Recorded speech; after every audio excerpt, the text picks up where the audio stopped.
Oke, hari ini kita akan bahas tentang cita-cita, impian, dan tujuan hidup. Oke. Nah, pertama mau katanya, Pak. Rani, apa cita-cita tak? Dulu ya, bukan sekarang, dulu. Oh, dulu Pak, begini Pak, selama aku hidup sampai titik ini, ada 3 cita-citaku Pak. Pas TK, mungkin karena terlalu sering Kak nonton MasterChef Indonesia, jadi mungkin cita-citaku itu sempat mau jadi koki. Sempat bertahan sampai kelas 1 atau 2, terus pasnya kayak sudah mulai puber atau kayak mulai sadar mah begitu Pak, tiba-tiba maka jadi seorang pengusaha, kayak yang punya restoran begitu Pak, atau kayak punya aset-aset atau seperti kayak marketing apalagi tuh Pak. Terus yang ketiga sebenarnya ini kayak cita-cita dari hati nuraniku sendiri Pak, maka jadi dokter. Tapi masih ragu nggak sama kemampuanku Pak, karena beberapa belakangan ini 2 minggu lalu ini Pak, tes Kak kemampuanku ada lomba-lomba di Instagram begitu Pak, dan itu Pak masih dapat Kak medali perak. Medali perak yang di website ini itu bukan pakai cuman juara umum, tapi medali peraknya ini itu banyak yang dapat Pak, sekitar 20-30 orang. Oh, jadi berarti bukan memang untuk satu orang. Iya Pak. Jadi aku bilang di situ, waduh kayaknya nggak bisa Kak memang di kedokteran. Mungkin lebih baik Kak kalau fokus ke kayak bidang IPS dan pengusaha-pengusaha begitu. Dan salah satu alasanku juga Pak kenapa mau Kak jadi pengusaha, karena kebetulan di rumahku ini punya sebuah usaha kayak toko kelontongan. Terus ayahku juga di tempat kerjanya itu merupakan kayak ketua koperasi begitu Pak. Nah, jadi kayak saya tuh biasa lihat bagaimana caranya menjual, bagaimana penulisan nota dan segala macamnya, barang masuk dan barang keluar itu banyak saya tahu Pak. Jadi mungkin itu yang alasanku kenapa mau Kak jadi pengusaha Pak. Ya, nah betul, cita-cita itu tergantung dari siapa yang kita temani bergaul. Betul pasti. Nah, waktu SD kebanyakan dari kita itu pas mau jadi guru. Kenapa? Karena yang dilihat guru, atau mau jadi tentara, atau mau jadi polisi. Kenapa? Karena yang dia lihat polisi, tentara, dan guru. Kebanyakan anak TK gitu kan? Iya Pak. Nah, kemudian naik SD, kemudian lihat lagi ternyata lebih luas lagi lingkungannya, sehingga berganti-ganti. Nah, makanya kita sebagai siswa itu, kalian semua itu perbaiki lingkungannya. Nah, orang-orang yang tidak punya cita-cita sama sekali patut dipertanyakan lingkungannya. Betul. Kenapa? Karena dia ndak lihat siapa temannya. Dia tidak lihat siapa yang orang hebat di sekitarnya, sehingga dia tidak punya inspirasi. Mau jadi apa, Di? Banyak kalau begitu. Toh? Banyak di antara kita tidak punya cita-cita. Betul Pak, betul Ya, Pak. Kita apa cita-cita, tak? Jadi dokter. Jadi dokter. Kita? Kenapa bisa jadi dokter? Bayangkan kalau semua orang jadi dokter. Siapa yang mau sakit? Siapa yang mau jadi, misalnya siapa yang mau jadi guru, siapa yang mau jadi Betul, teknisi, siapa yang mau jadi artis, siapa yang mau jadi seniman, kalau semuanya orang jadi dokter. Nah, kita itu kebanyakan referensi cita-cita itu adalah yang sering kita lihat. Nah, makanya tontonan itu sangat penting. Nah, makanya yang kalian tonton itu sangat menentukan kalian jadi apa nantinya. Gitu. Nah, tahu enggak? Kebanyakan mahasiswa sekarang bekerja tidak sesuai dengan jurusannya. 80% Betul, Pak. mahasiswa bekerja tidak sesuai dengan jurusannya. Contoh ya, temanku jurusan BK kan, bimbingan konseling. Sekarang kerjanya di konveksi. Dia kerja sablon baju. Bahkan ada temanku juga guru BK. Dia jurusan BK, sekarang jadi penjual mobil, dealer mobil. Nah, kenapa kira-kira itu? Menurut tak, kenapa ada orang cita-citanya A, malah jadi B, atau malah jadi C? Mungkin Pak kalau biasanya yang biasa orang sebut atau kayak orang-orang dulu biasa itu Pak, tergantung takdirmu atau kesempatan yang dikasih oleh Tuhan itu mungkin beda-beda jalurnya. Karena kan pasti Pak kayak cita-cita tak tidak menentu. Kalau kita menciptakan A tidak pasti yakin dan percaya pasti kita mungkin tidak akan dapat A. Mungkin kita akan dapat B, C, atau mungkin kita bakal dapat Z. Dan itu semua kayak tergantung takdir dan bagaimana cara tak untuk mengusahakan impian tak. Kalau misalnya kan Pak, kita itu harus, tapi kan takdir tidak bisa diubah.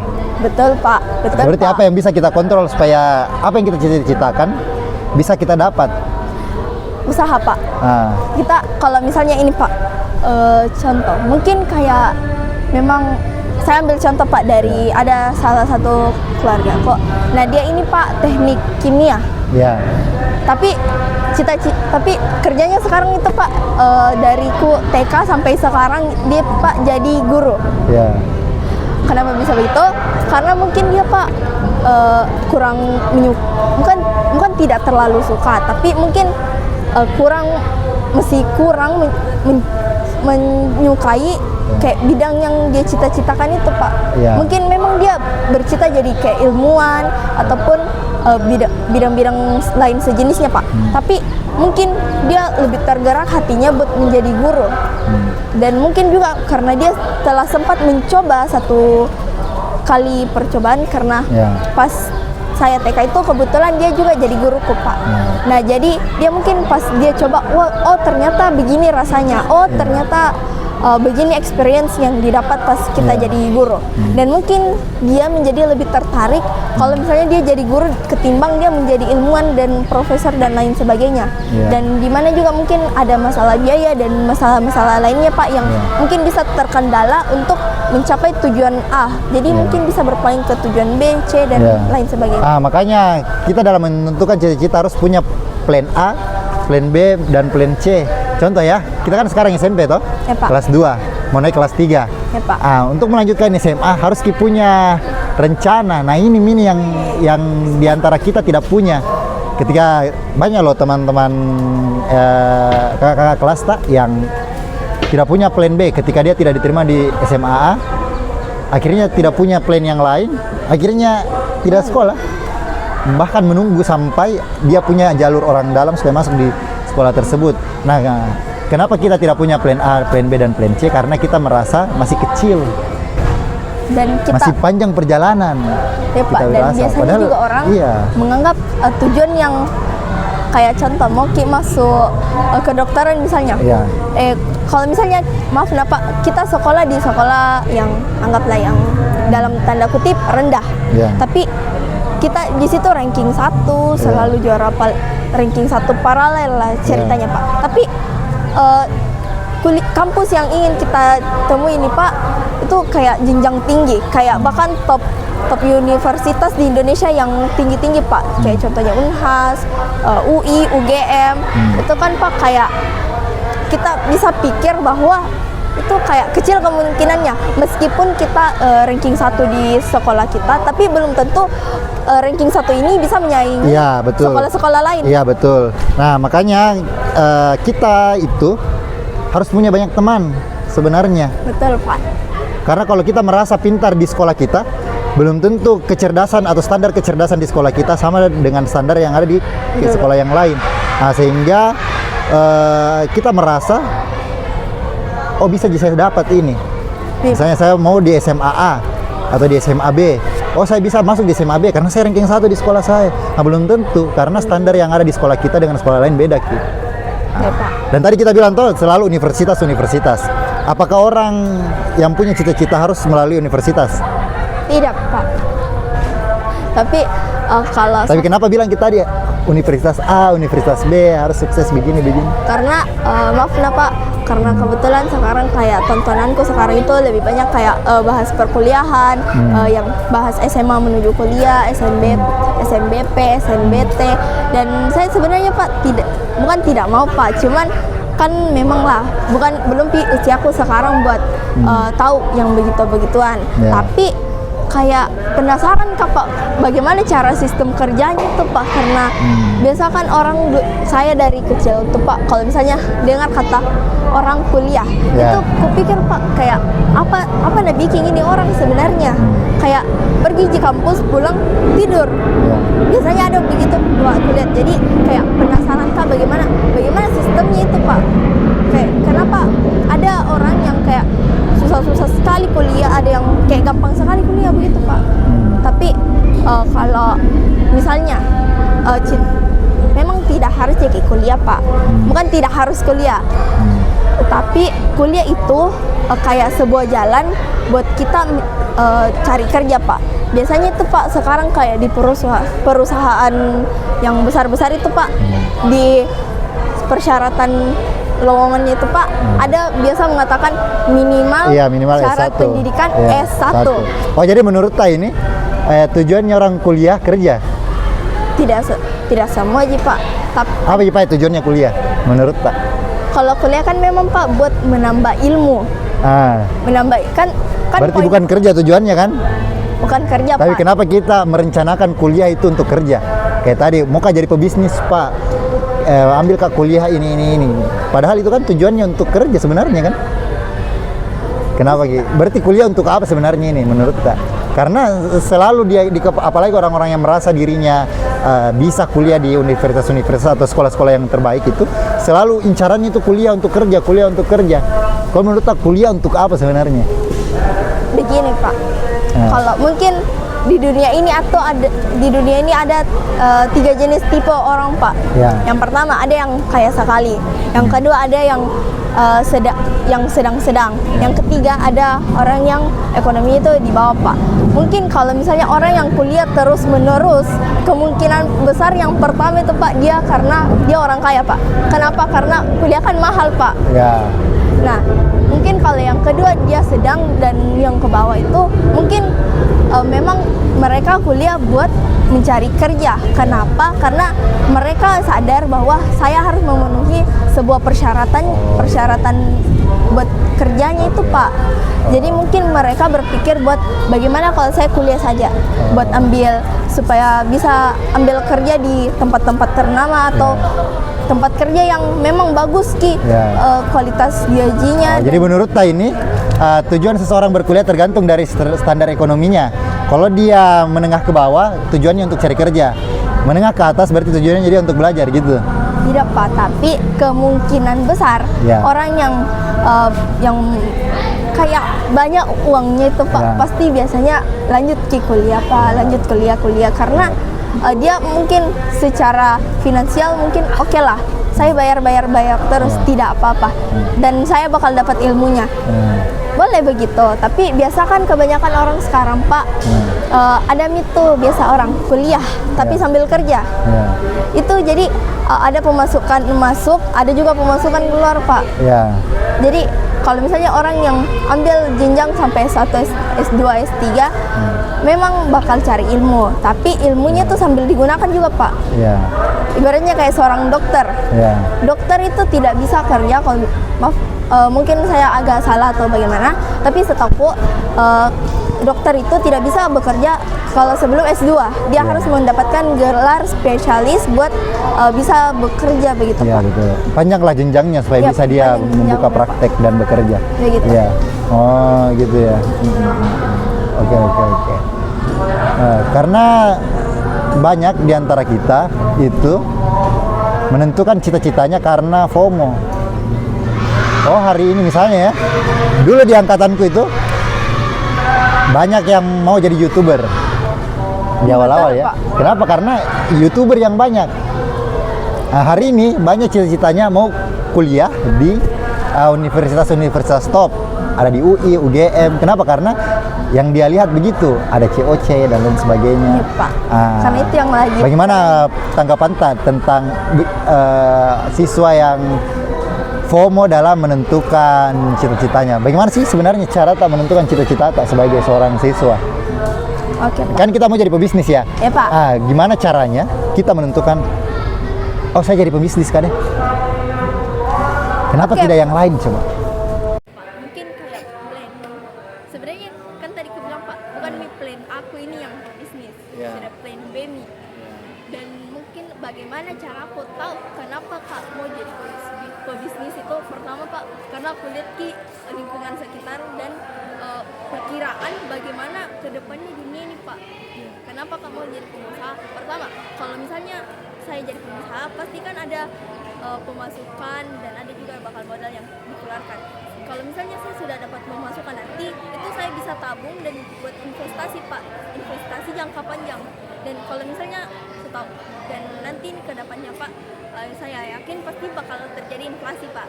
Nah, kalau misalnya kita sudah memiliki investasi sejak dini, itu yakin Pak, nanti kalau misalnya kita sudah besar itu pasti banyak nih penghasilannya kembali. Bagus pola pikir yang bagus. Nah, banyak di antara kita itu begitu. Kita kenapa apa cita-cita tak? Nggak jaksa pengacara. Kenapa bisa jaksa atau pengacara?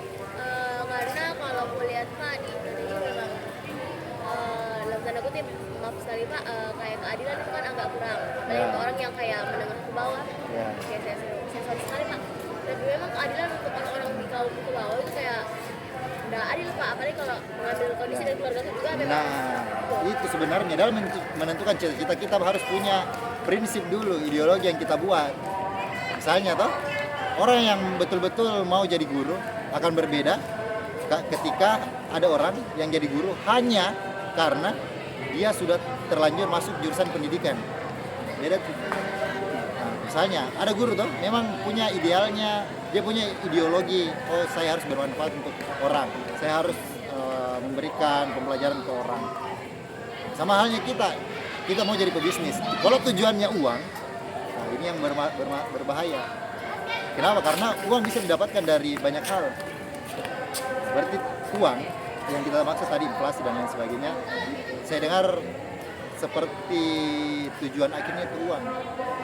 Sebenarnya kita tuh dalam menentukan sebuah cita-cita tidak boleh uang. Kenapa? Karena uang itu hanya alat tukar kebahagiaan, alat tukar untuk benda, alat tukar untuk sesuatu. Nah, yang kita perlukan adalah ideologi atau prinsip. Apa prinsip yang kita pegang dalam hidup? Contoh saya, prinsipku adalah jujur. Nah, berarti cita-citaku adalah menjadi pedagang atau menjadi pebisnis yang jujur. Jadi itu pertama, kita punya prinsip dulu. Nah, sayangnya siswa-siswa kita itu banyak yang tidak punya prinsip. Contohnya apa? Contohnya ikut-ikutan. Ada yang bolos. Kenapa kok bolos? Karena ikut teman. Ya, bolos juga temanku. Kenapa tidak ikut pelajaran? Karena tidak ikut juga pelajaran. Tidak punya prinsip. Sayangnya dia punya prinsip. Oh, silakan kau bolos. Saya punya prinsip. Saya harus belajar. Dia punya prinsip. Dia tidak ikut-ikutan sama temannya. Dan banyak loh siswa yang begitu. Dia ikut-ikutan dengan temannya. Contoh ada yang masuk di sekolah A. Kenapa masuk sekolah A? Ada semua di situ temanku. Ini kan kemarin kan di kelas 7 kan pembagian kelas. Kenapa kamu kelas gugus ini? Banyak temanku Pak di dalam. Jadi mau kan di gugus ini. Karena nggak boleh seperti itu. Dimanapun kita ditempatkan, disitulah kita harus beradaptasi. Misal kayak kemarin ada kelas 7, dia dipindahkan di kelas 75. Dia awalnya di 710, pindahkan di 75. Dia menangis. Pak, kenapa saya dipindahkan di 75? Ada semua temanku di 710. Nah, inilah orang-orang yang ikut-ikutan. Banyak loh yang begitu. Banyak yang ikut ekskul karena ikut juga temannya. Ada yang ikut ekskul A, ikut temannya. Dia tidak punya prinsip. Nah, ketika dia tidak punya prinsip, apapun cita-citanya, apapun tujuan hidupnya pasti akan disetir. Contoh, dia SMP cita-citanya mau jadi dokter. Karena dia tidak punya prinsip, pas masuk SMA berubah. Dia mau jadi, misalnya dia mau jadi YouTuber. iya, misalnya dia jadi YouTuber. Pas kelas 3 mau masuk perkuliahan, tiba-tiba dia ambil jurusan hukum. Kenapa? Karena dia disetir sama temannya. Temannya mau apa, dia ikut. Nah, ini nih yang susah di kita. Kenapa? Karena kalian tontonannya terlalu banyak. Terlalu banyak orang hebat yang kalian lihat. Di Instagram ada yang keren, mau ikuti lagi.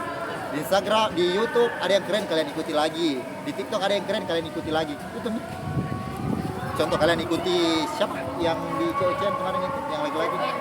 Sandy. Iya, Sandi. Kalian lihat keren, mau ambil jurusan itu. Siapa lagi yang kalian keren, mau ambil jurusan itu. Sehingga tidak punya prinsip. Saya sebenarnya mau jadi apa? Nah, kenapa? Karena ini juga kalian tidak mau mencoba banyak hal. Contoh ada siswa ya, dia sudah masuk di OSIS, masuk jadi pramuka. Toh? Tidak bisa nabagi waktunya. Akhirnya tidak ada. Nah, tidak jadi dua-duanya. Dia tidak mau mencoba banyak hal. Nah, untuk mengetahui minat kita dan bakat kita di mana, coba banyak hal. Coba misalnya coba pidato, coba ikut lomba Mobile Legends. Semuanya dicoba sehingga kita tahu, oh di sini Kak terbaiknya. Nah, banyak di antara kita tidak mau coba banyak hal. Karena mesti takut gagal. Iya, takut gagal. Padahal SMP dan SMA, SD, umur sekolahan itu tempatnya gagal. Iya, kalau umur-umur kayak saya gagal, bahaya. Tapi kalau umur-umur kalian memang waktunya untuk gagal. Oke?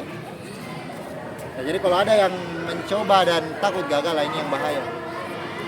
Karena memang kan belajar itu dari yang paham, yang tidak paham menjadi paham, dari yang tidak bisa jadi bisa. Jadi tidak paham dulu, gagal dulu baru bisa menjadi sukses. Gitu. Nah itu tujuannya belajar. Kan siswa tujuannya belajar. Nah kalau ada orang belajar, nah ini nih yang tidak mau tak belajar, atau tidak mau mengemban tanggung jawab, sehingga tidak ada minat dan bakat yang kita tahu. Kan ada orang begitu, Pak, tidak ada bakat itu saya. Padahal belum mencoba. Dia kayak secara langsung sudah mengklaim bahwa dirinya itu kayak tidak bisa kayak tidak bisa nih langsung dia mengklaim dirinya. Wah, kalau dia berhadapan sama matematika dia langsung berpikir, wah tidak bisa kan matematika. Iya betul. Wah tidak bisa kan bahasa Indonesia. Iya, padahal belum mencoba loh. Betul. Belum mencoba. Karena kita merasa kalau gagal sudah selesai nih dunia, kiamat di dunia. Karena merasa habis nih, tidak ada nih kalau gagal. Pertama kita takut dimarahi, kedua kita takut nilai kita jelek dan lain sebagainya dan sebagainya. Akhirnya tidak mau mencoba. Karena begitu di antara kita, Pak, tidak ada kayaknya bakatku deh. Pas kutanya apa yang pernah kita coba, tidak ada Pia, Pak. Ya gimana cara kita tahu bakat di mana kalau tidak pernah bikin gagal? Nah, contoh ada siapa lagi namanya yang jago dance itu? Kelas 9? Ya, Keiza. Toh? Nah, Keiza dia bisa tahu bakatnya di dance karena dia pasti coba toh. Dia lihat dulu, oh dia nonton, kayaknya bisa Kak gerakan ini deh. Bayangkan ketika dia merasa bisa gerakan ini, tapi dia tidak coba, ya tidak jadi apa-apa dong. Contoh lagi, ada orang merasa dirinya kayaknya bisa Kak jadi MC ini deh. Coba tidak bisa. Tapi tidak pernah dia coba. Akhirnya apa ya? Tidak pernah. Nah, makanya saya selalu didik kalian, coba saya dulu. Gagal terserah, di belakang urusan belakang. Dia dicoba dulu. Nah, dalam menentukan cita-cita itu yang pertama kita harus punya prinsip dulu. Toh, apa prinsipmu dalam hidup ini? Yang mana yang kau anggap benar, yang mana kau anggap keren, yang mana kau anggap baik. Itu dulu. Kemudian yang kedua, banyak mencoba banyak hal, ikut ekskul, ikut ini, ikut itu, ikut ini, ikut itu. Tapi Pak, nanti gagal Kak. Nah, di situ nih. Gagalnya yang kita cari, harus punya jatah gagal. Oke, dari dalam menentukan cita-cita dua itu. Pertama, harus punya prinsip dulu. Kedua, coba banyak hal. Oke? Nah, cukup sekian karena bunyi juga masih delay nanti audionya. Oke, cukup sekian podcast kita ini. Kita bertemu lagi di episode berikutnya.